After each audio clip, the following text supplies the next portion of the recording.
بس منټ دوباره را دغه جوړه هلته بسونه زموږ مخکې بس هلته یې ولاړو که نه زیارتون داسې راغلی هغه د مکه ټاور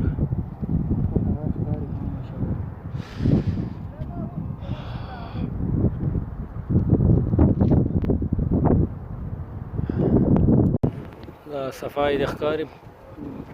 ټایم مکه ټاور کې د 20 منټ کم نو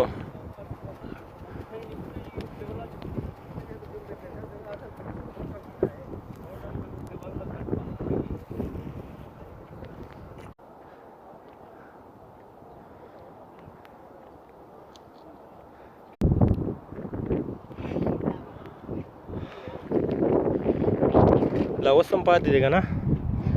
دې بلندي 5000 فټ ده 15000 رسته دی